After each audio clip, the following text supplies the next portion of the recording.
Mr. President, on the question of North Korea, the country feels that a crisis is coming. Some lawmakers, Lindsey Graham among them, have almost described the situation as inevitably leading to war. I don't want to ask you if you think it's inevitable. What I do want to ask you is, as President of the United States, would you tolerate a nuclearized North Korea that is contained and deterred, but still nuclear? Or would it have to abandon nuclear weapons, and would military action on the part of the United States be one of the options necessary to achieve that goal? Military action would certainly be an option. Is it inevitable? Nothing's inevitable. It would be great if something else could be worked out. We would have to look at all of the details, all of the facts, but we've had presidents for 25 years now. They've been talking, and the day after an agreement is reached, new work begins in North Korea, continuation on nuclear. So I would prefer not going the route of the military, but it's something certainly that could happen. Our military has never been stronger. We are in a position now, and you know the new orders, you see the numbers just like I see the new numbers. It's been tens of billions of dollars more in investment. And each day new equipment is delivered, new and beautiful equipment, the best in the world, the best anywhere in the world, by far. Hopefully we're not going to have to use it on North Korea. If we do use it on North Korea, it will be a very sad day for North Korea. Do you have a question for the Emir? Follow-up, is it acceptable for you as president for North Korea to be nuclearized but contained and deterred? Is that a strategy we're going to see what it is? I don't would negotiate like to prefer? with you. No, I'm not negotiating with you. Maybe we'll have a chance to negotiate with somebody else, but I don't put my negotiations on the table, unlike past administrations. I don't talk about them. But I can tell you that North Korea is behaving badly, and it's got to stop.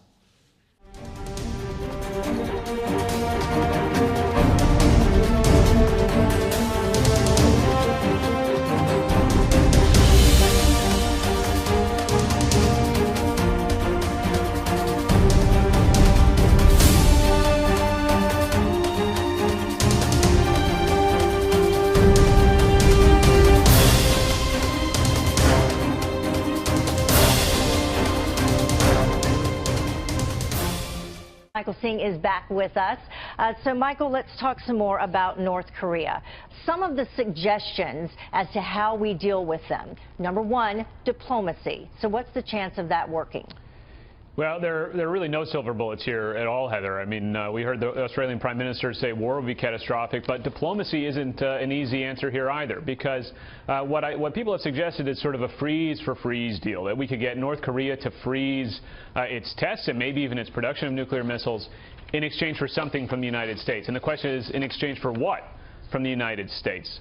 Because the very things they might want us to give up are the sorts of policies that we would want to put in place to deter North Korea, like military exercises or boosting our military capabilities in the region.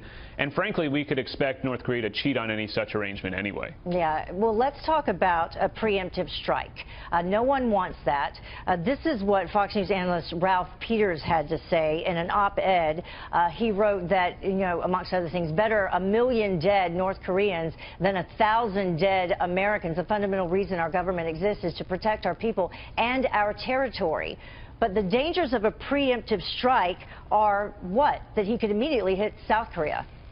Well, I think that most Americans would find that logic immoral that was laid out in that op-ed, but it's also not effective, I think, because at the end of the day, a war, there is no real surgical strike option, I think, available to the president that could reliably take out North Korea's nuclear and missile threat without, first, tremendous casualties in South Korea and perhaps elsewhere in the region, second, tremendous economic devastation, and then third, the risk that that war would actually spread from Korea to other parts of Asia, which would be perhaps a worst-case outcome for the United States. It would just be horrific.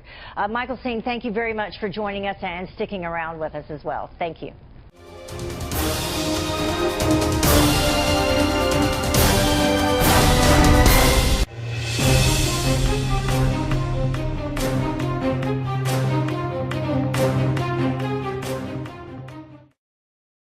Russia's President Vladimir Putin has warned of a global catastrophe if military tensions with North Korea continue to increase. Mr. Putin also dismissed the value of imposing further sanctions on Pyongyang, saying the country's leadership would rather eat grass than abandon its nuclear program. Meanwhile, South Korea has been holding more live fire drills and has been staging a major naval exercise off the country's east coast. A South Korean commander said the North's forces would be buried at sea in the event of a further provocation. The country's president says he is open to dialogue with the North, but now is not the time for talks. China, the North's main ally, is still urging caution and has called for a return to negotiations. Our correspondent John Sudworth is in Dandong on the border between China and North Korea. The Chinese city of Dandong is a very good place to contemplate China's position in the North Korean nuclear crisis. If we pan across the river, you can see just how close the two countries are at this point. They are connected by that iron bridge behind me, and almost all of North Korea's trade in goods, as well as its vital crude oil supply, flows across this border. You can see an antiquated North Korean power station on the other side there, a sign of just how dilapidated its energy infrastructure is.